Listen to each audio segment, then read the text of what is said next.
Hello everyone, my name is Atefa Amlashi and welcome back to A4Q Testing Summit. We are approaching to the end of this summit but we have some great session ahead. In this session, I'm pleased to introduce Wim, with difficult last name, a passionate software testing expert with more than 20 years experience, mainly in financial sector.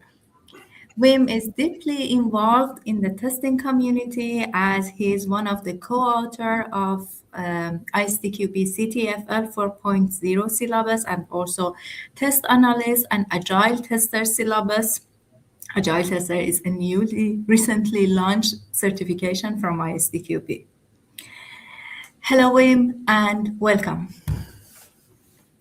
In today's presentation, Exploratory Learning Style, Wim will explore how different learning styles can improve exploratory testing. As always, we encourage everyone to stay engaged and share your question or feedback via chat or in the comment with us. Please do not forget to vote for Wim if you like his presentation. Please join me in welcoming Wim. Wim, stage is yours. Thank you, Atefa. Let me quickly grab the right screen. So, welcome in my session or my talk on exploratory learning styles. Now, before I'm diving into the subject, which clearly relates to exploratory testing, of course, let me introduce myself. My name is Wim, and as Atefa said, I'm one of the authors for a couple of recent ISTQB syllabi, and I'm also an expert test consultant for Access, a Belgian IT consultancy company. I'm a loving father. I'm happily married, as you can see in the top left corner, and I'm also a retired Boy Scout. I even managed to become one of the trainers for junior Boy Scout and Girl Scout leaders in Belgium, training them everything or teaching them everything they need to know to be good leaders. I'm also a huge trans head. I'm overly excited that Tiesto finally has come back to his senses and came back to trans. But enough about that. That is not what we're supposed to be talking about today. For my talk, I invited 6 friends, and you can see their pictures over here. And the first one of my friends is Christopher Columbus. Now, why did I invite Christopher Columbus for my talk? The reason is that Christopher Columbus is seen as one of the first or one of the most known explorers on the planet or in history. And since exploratory testing, the word originates from exploring, I thought, well, let's investigate what exploratory testing actually is and who can help me better with this than Christopher Columbus. Now, Christopher Columbus discovered America, but how did he manage to do so? You should know that in the days that Christopher Columbus was living, it was the 15th century, people still believed that the earth was flat. Some minds were already advancing and thinking differently, but for most people, the earth was still flat. And in those days, we also had different kingdoms trying to conquer the planet. You had the Portuguese kingdom, the Spanish kingdom, and they all tried to conquer as many different countries as possible to set up trade routes and so forth. And at that moment, the Portuguese were in the lead. The Portuguese, they had already discovered main parts of Africa, and they managed to do so because they discovered something which was called the passat winds. The passat winds allowed to go very fast, very far with your sailboats over the ocean. Now, that was one element that was needed to discover America. The other thing is that you should know is that Christopher Columbus actually was a librarian. He lived between his books. He lived for his books. And what do people do that live with books? They read them. So Columbus got in touch with a lot of great works from ancient history. He read work from ancient Greek scientists like Ptolemaeus. And Ptolemaeus already proved in one of his works that the earth was actually round. And for Columbus, something connected. And he thought, well, if we can sail very fast over the ocean. And if the Earth is round, then maybe we can go around the planet to find a new trade route to that country that Marco Polo was talking about, China or something. So Columbus, he set up his master plan and he went to visit the King of Portugal and he asked, well, can you give me some ships and some money? I'm going to find a new trade route to China. The answer of the king was very simple. No. So Columbus went to the King of Spain. Can you help me? The answer was no. King of France? No. King of England? No. Portugal again? No. Spain again? Nope. Wait. The next day, the queen told him, well, actually, I want to be your sponsor. And she gave him ships. She gave him 3 ships, the Santa Maria, the Pinta de Nina, and she gave him a bag of money, and she told him, go find me that trade route to China. And Christopher Columbus sailed off. And he did discover China, or that is what he believed. What he actually discovered, historians think that he discovered the Bahamas. And he also discovered Japan, because Marco Polo told about an island not far away from China, which was called Japan. And he also discovered thus Japan. But people now think that he landed on Cuba. And Columbus, he thought, well, those Chinese and those Japanese people, they're a little bit weird because they walk around naked. But who cares? I found my trade route. So he went back. He was a big hero. He promised everybody cities of gold. And we know what happened next. Now, going back to this story of exploration. If we look at exploration, and if we look up the definitions of exploration, there are many different stories, many different explanations for what exploration actually is. And if you Google this, if you look on Wikipedia or you ask ChatGPT, it makes things only worse. But all of those definitions, they have some things in common. And the first one is that you need focus. For good exploration, you need to be focused on your goal, knowing what your goal is and trying to do everything to get to your goal. Also important is perseverance, that you're not giving up trying to reach your goal. Columbus had to spend over 10 years trying to convince those different kings to give him some money. But he didn't give up. You need curiosity. You need to be curious to figure out what is out there. And especially in those days, when people still believed that the earth was flat, you also need courage. You need courage to continue to sail, not to fall off the face of the planet. And the last thing you need is optimism. You need to believe in your goals. You need to believe, I'm going to make it. When I saw this definition, I wondered, does this sound like exploratory testing to me? And the answer was actually no, absolutely not. Because there are some things that I just cannot live with from a testing perspective. And the first one is optimism. Because optimism for me, from a testing point of view, comes with confirmation bias.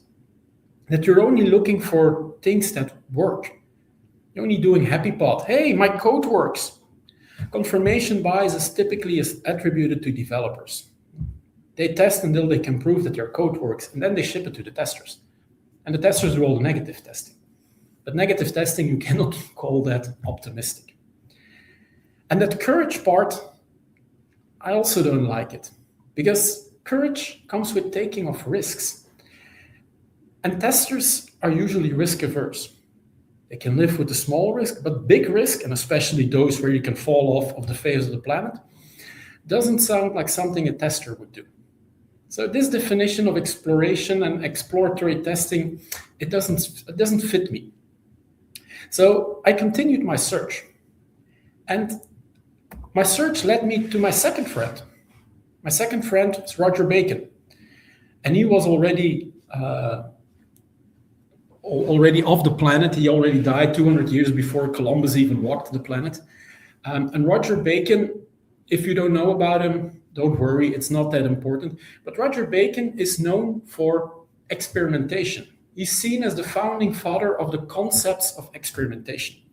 And if we look into the Oxford Dictionary for a definition of experimentation, we can claim that experimentation is the activity or process of trying or testing new ideas, methods, etc., to find out what effect they have.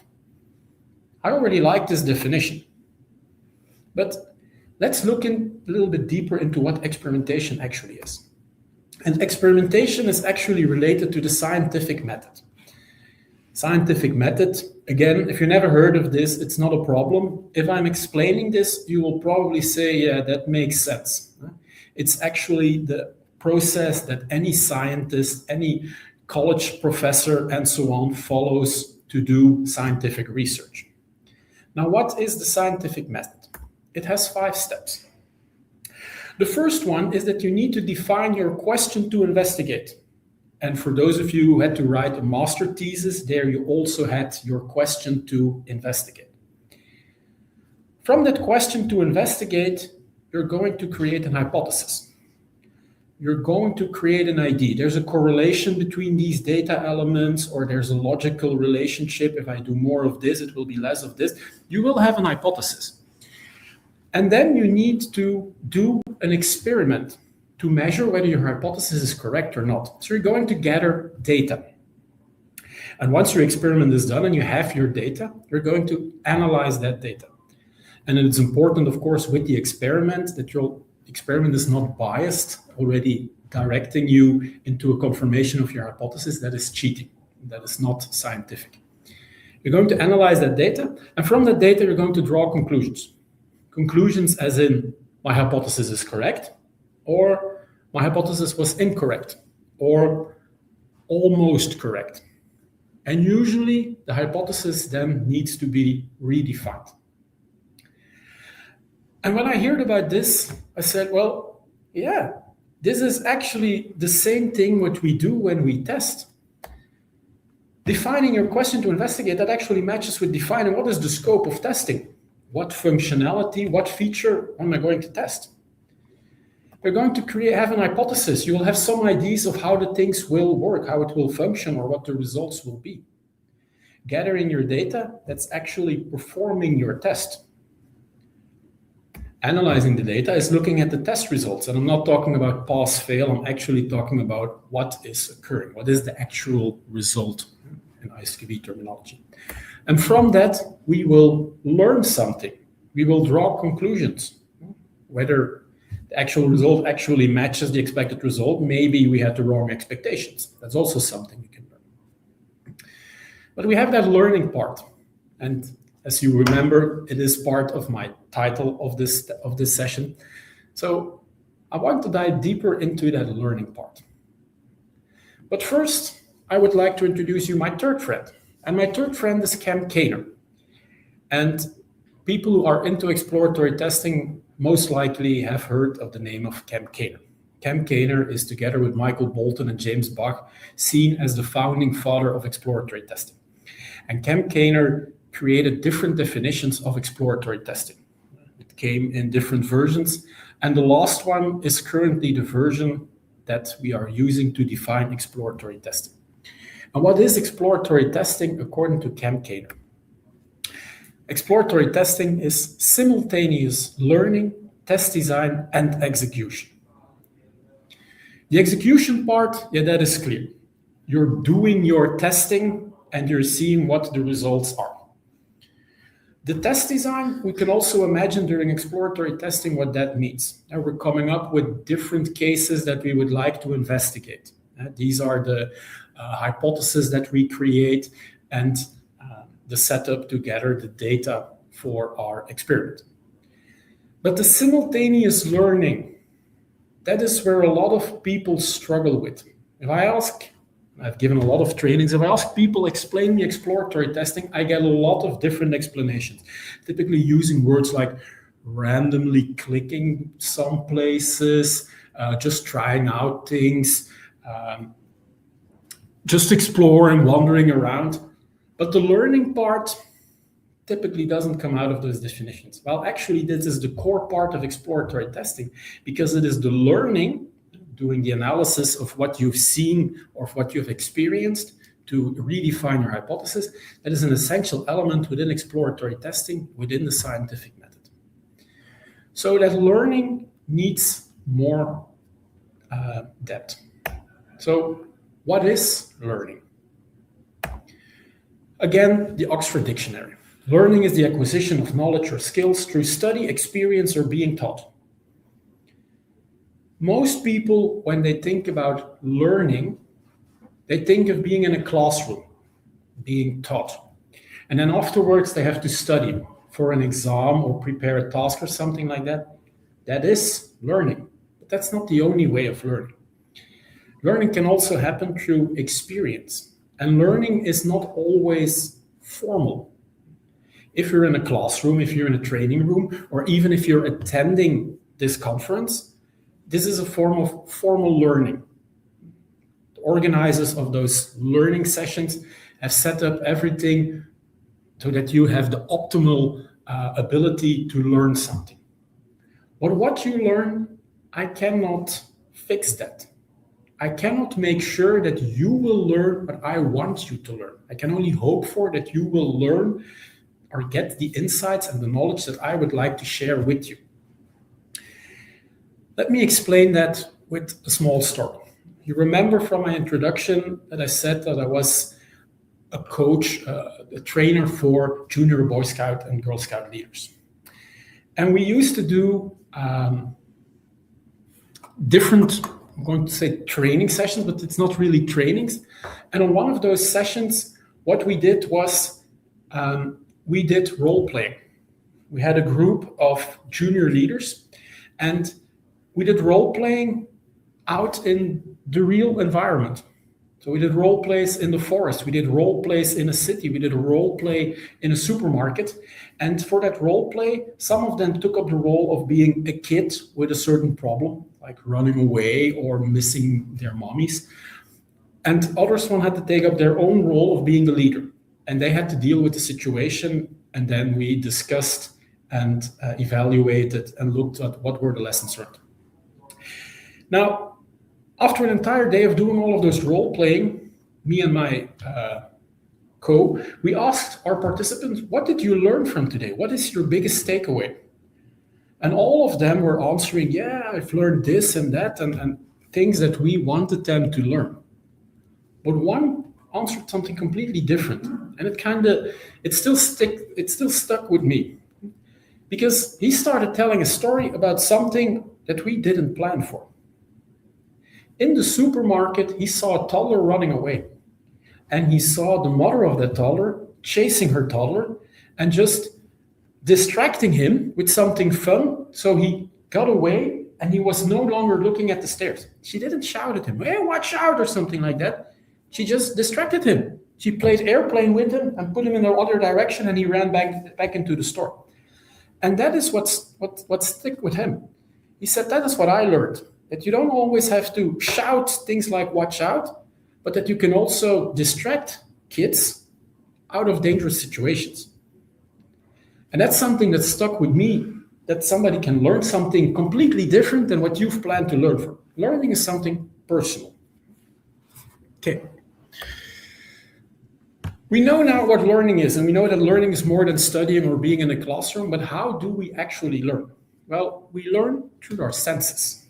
We have 5 different senses that collect inputs for us to learn.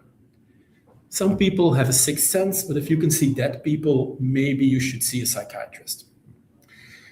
What do we do with all those inputs? Well, to explain that, I have another friend of mine.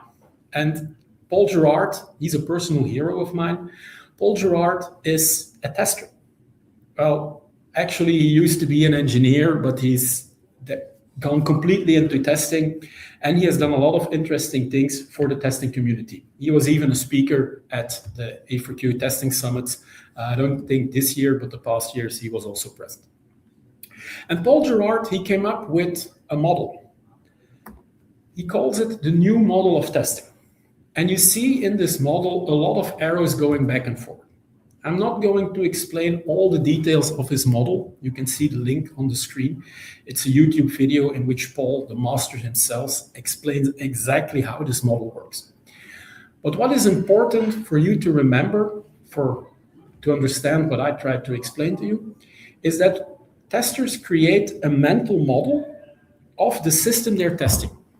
And they do that based on the information they get from the different oracles, like requirements, but also just oral feedback they get from other testers and from the PO or whatever. But they also do this with the information they get from their tests.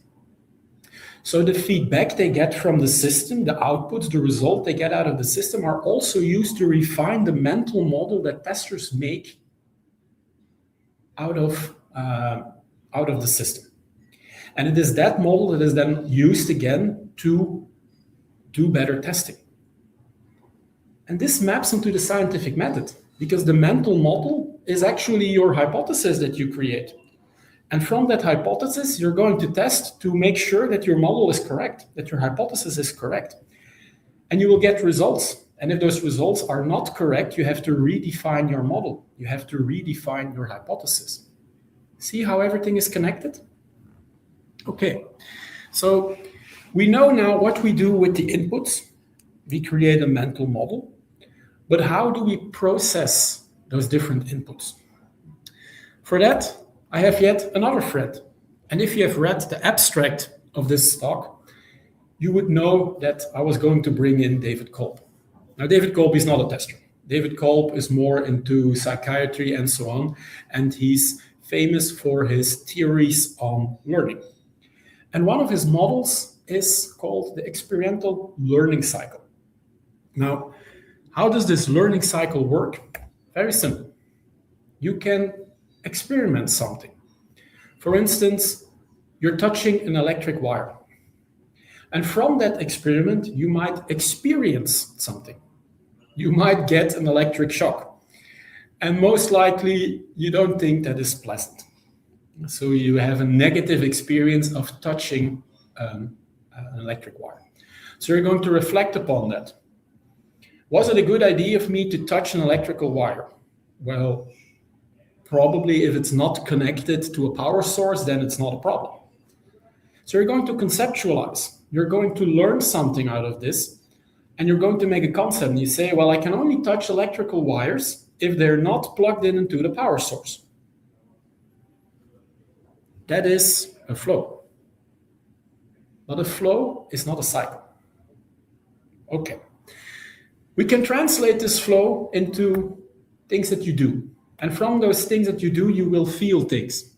And from the things you will feel, you will do an introspection. You will watch and look at the senses that you have triggered and what you can reflect upon. And you will think about it. You will conceptualize, you will come up with an idea. And as said, this is a flow. It's not a cycle. Why is this? Because it should be a cycle. Very simple. Do, feel, watch, think. And from this learning cycle, there is no starting point. I explain it with a starting point that you experiment something and that you will then experience something. But actually in the learning cycle, you can enter at any point. It can also be that you just experience something and that you don't know where it's coming from. And then you will reflect upon it, you will make a concept and you will try it out. Was this the reason why? So there are different entry points.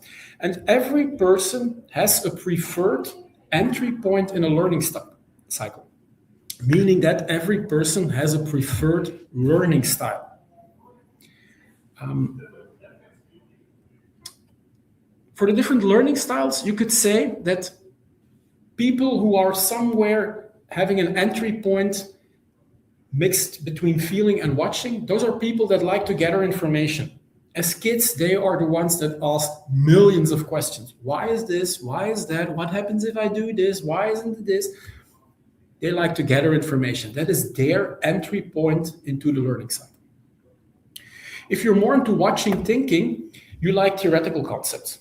You like to read books. Theoretical concept, this is what I love.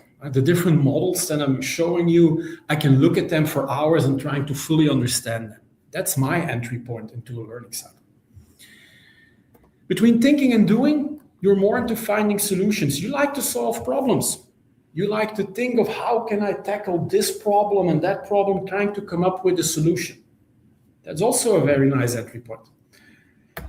And a lot of people are more into doing and feeling. They like to do things hands-on. They just say, forget about the manual. I don't want to look at instruction videos. Just give me the thing. Let me try it out.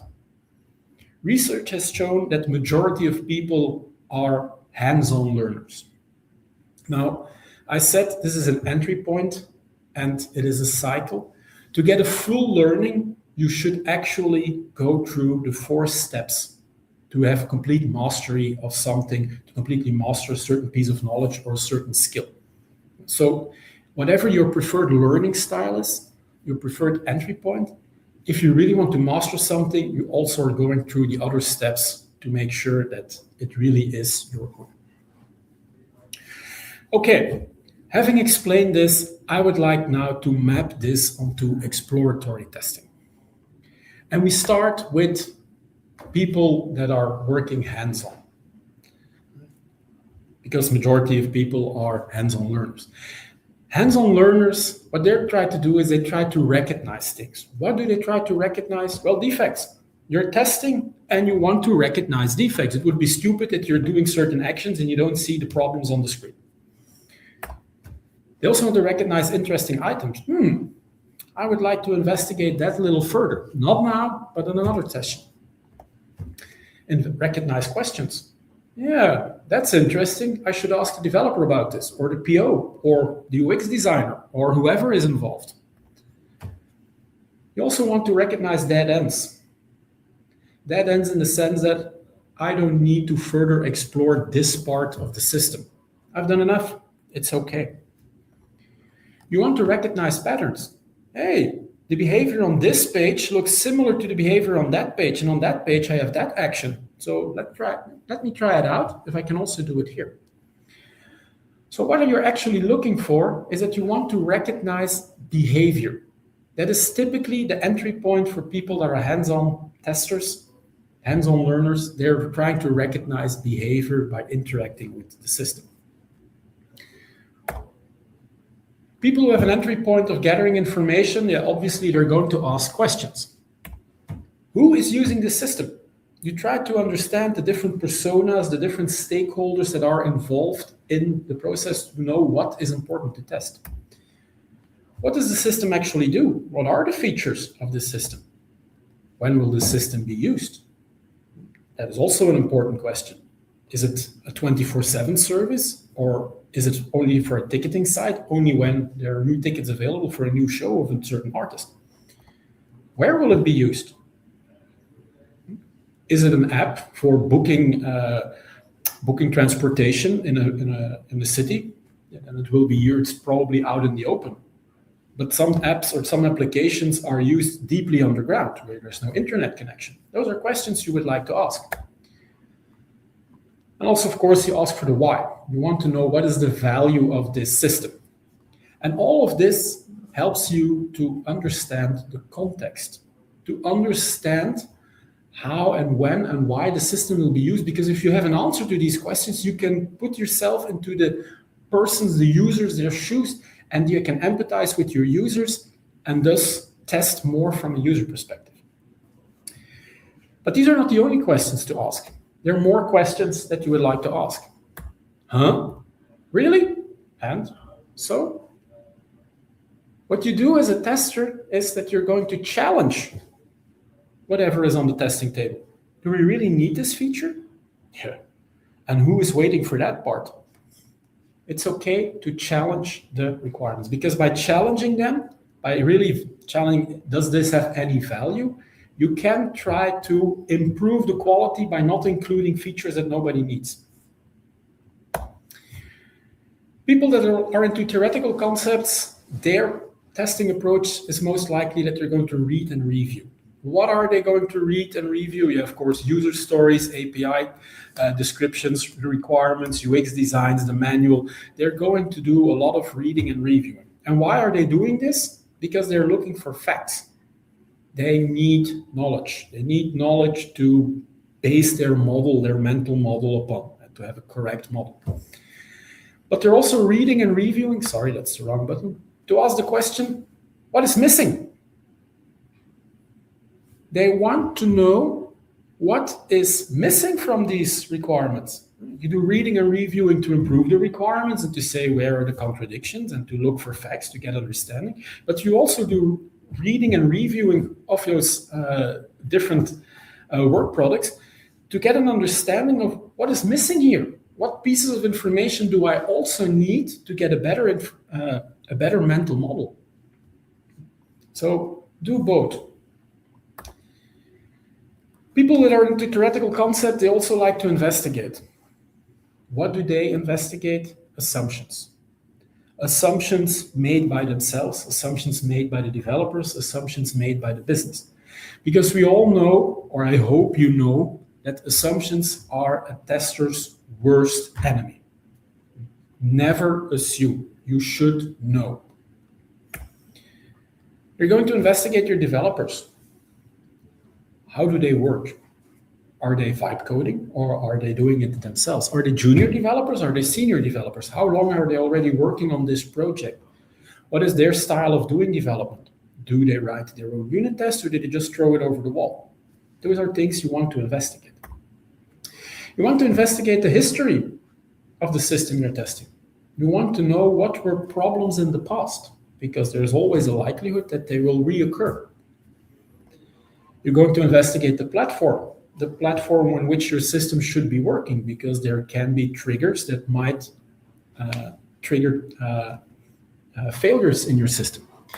You're going to investigate the language, not only the programming language, so whether it's Java, Python, .NET, but also the languages of the system itself.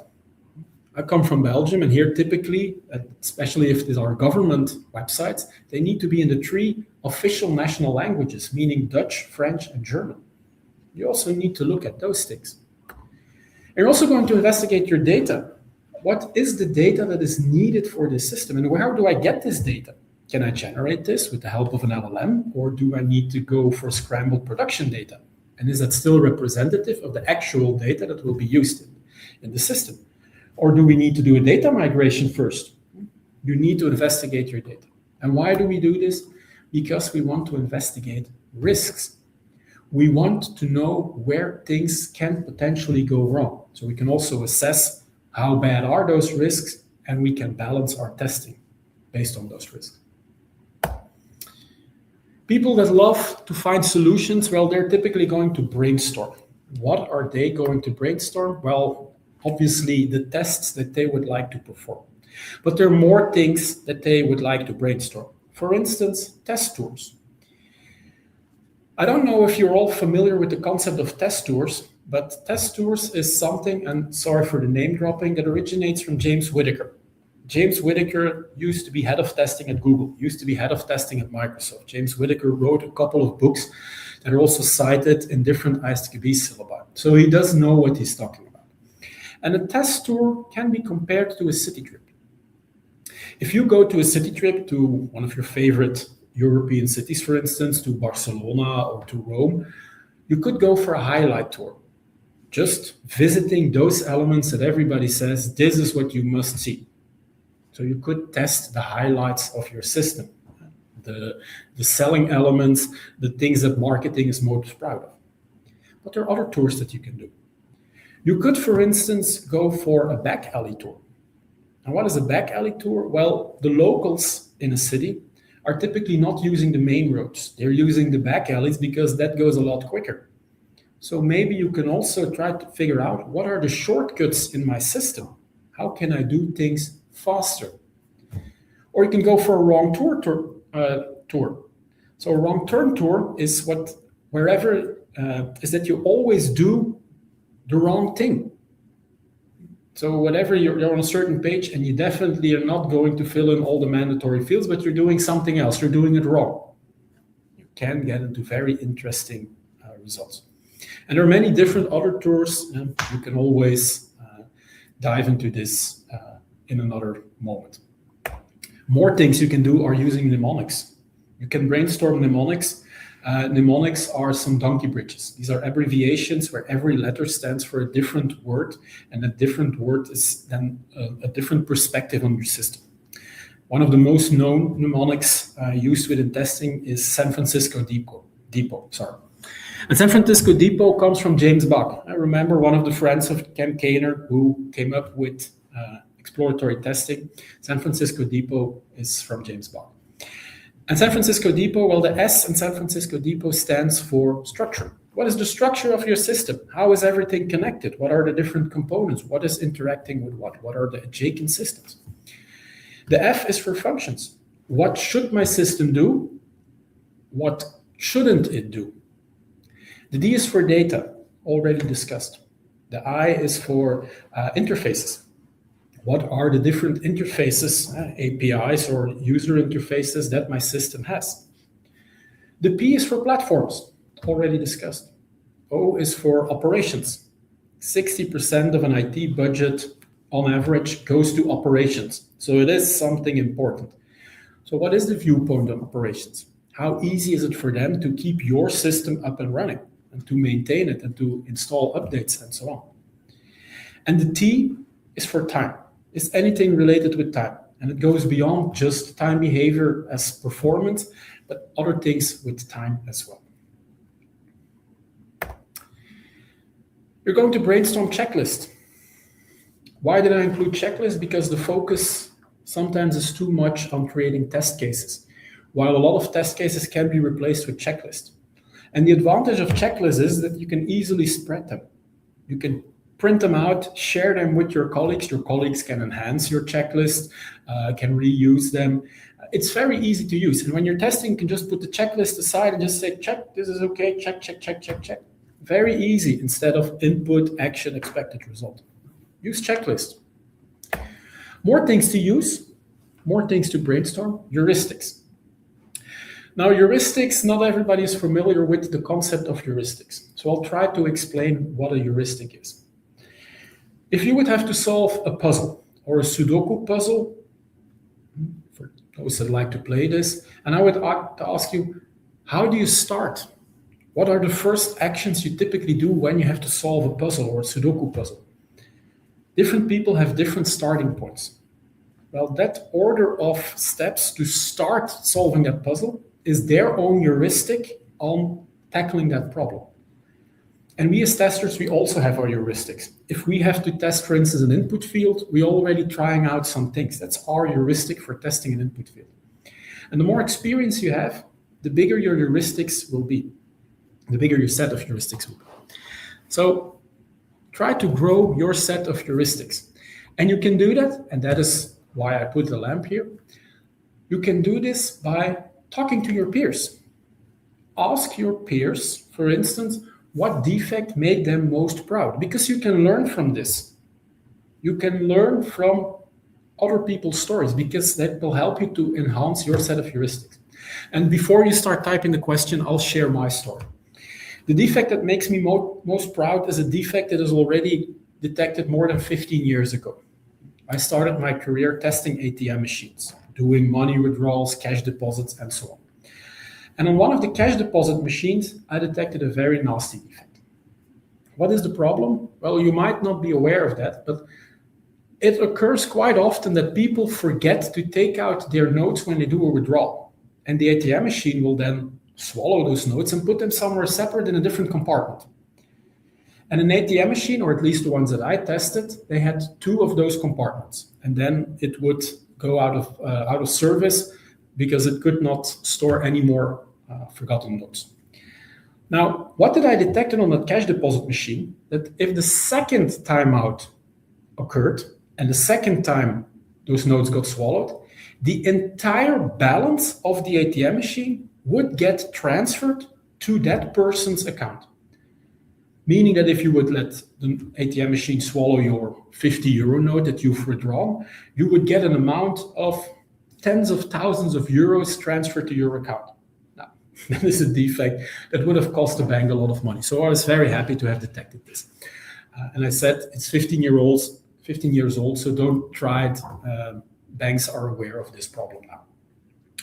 Why do I share this story? What is there to learn? Well, look at timeout behavior. Look at repetitive timeout behavior. Try not to do things and then see what the system does. That's a heuristic. Try it out yourself. Okay, so the people that want to find solutions that are brainstorming, what they're looking for are strategies. They're looking for strategies on how to test, on how to perform their different experiments if we go back to the scientific method. And if we put it all together, we can go back to our cycle and hands-on, they are looking for to recognize behavior. And important to notice, even if this is your preferred learning style and your preferred way of testing a system, remember you have to go through the entire cycle. So do other things as well. I hope you were inspired by the ideas I gave you. Have other ideas on how to test. Asking questions about to get to know the context. Asking questions to challenge is another way of doing exploratory testing. But it should not be the only thing you do. Reading and reviewing to get to know facts and to just figure out what is missing. Again, another way of doing testing, but again, it should not be the only thing you do. Investigating risks, important, but do the rest as well. And brainstorm your strategies. So try to go through the entire cycle. You don't have to go and do these things in this order, but do more than what you're used to, than what you're comfortable with. And to conclude my story, I brought a sixth friend. And his name is Rob Lambert. And Rob Lambert is also a tester, or he used to be, because now he's more into management consulting. And he has a very interesting newsletter. I can recommend subscribing to Rob Lambert's newsletter. And in one of those things, in one of his newsletters, I read this: knowledge is information plus action. What Rob was trying to explain is, you can collect a lot of knowledge. Yeah, I know how to do these things. I know what I should do in this situation. And from what you've learned, what I hope that you've learned from my session, is a lot of information. But you also need to put it in practice. Take the action, because only then you will master it. Go through the learning cycle, make it something you own, make it your knowledge. And if you want to go deeper into the subject of exploratory testing, I can recommend you the ISTQB Certified Tester Advanced Level Test Analyst, or the Agile Tester, the one that got recently released last month. Not only because I'm one of the authors of these things, but also because they're very good syllabi, also covering aspects of exploratory testing. If you want the references for the pictures, you can find them here. And then I think it's time for Q&A. Thank you. Thank you very much, Wim. Very insightful session. I really enjoyed the storyline. Thank you. So now we can see if we have any question. I can see we have some question. Before opening floor for the question, do not forget to vote for Wim if you like his presentation. And the first question, what is the most important takeaway from your talk? Most important takeaway, you all have your preferred styles of learning, preferred styles of testing. Expand your toolbox of techniques, of things that you can do. I've shared a lot of ideas. Pick the ones that you find interesting, try them out, and expand your toolbox to become even a better tester than you already are. Thank you. What is the impact of AI on exploratory learning? Yeah. AI is always coming back in every topic nowadays. AI systems always also have to learn, but I'm talking about human learning. And the impact of AI is actually close to zero. You can use AI to enhance your testing, to speed up certain testing, but the learning as a tester, to create your mental model, like Paul Girard would say, that's still something you have to do yourself. And maybe you can try to learn an AI system to create a mental model for yourself, but then you're really making yourself obsolete, so don't go that direction. Okay, thank you. Do your ideas also apply for the test automation? Yeah. For test automation is for me a supporting activity. So if you're doing exploratory testing, you can quickly automate a certain script to do some investigations that you're doing quicker. So do these things apply for test automation? Test automation is a means, not an end. Okay. Thank you very much. Thank you again for this insightful session. Vote for Wim if you like his presentation. You can find also his page on our website. And if you miss any session, if you want to share this session with your colleague, friends, the recording is available on our YouTube and our website. We are approaching end of the summit. Almost still we have some presentation until 8 p.m. But I want to thank my colleague also on the backstage, Kenza, Paul, and Issa. Thank you again, Wim, and thank you everyone for joining, and enjoy the rest of summit. Bye.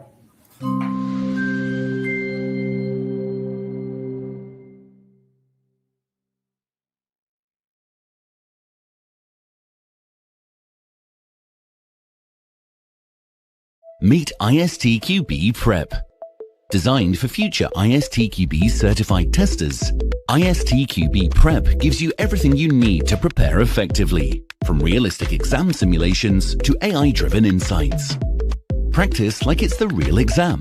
Get timed ISTQB-aligned tests featuring official sample questions so you know exactly what to expect.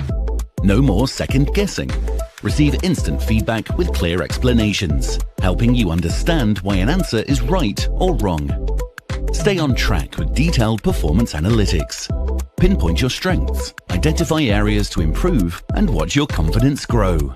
Get access today through GASQ or ISQI, whether as a standalone prep tool or bundled with your ISTQB exam. Study smarter, boost your confidence, pass your exam. Start preparing with ISTQB Prep today.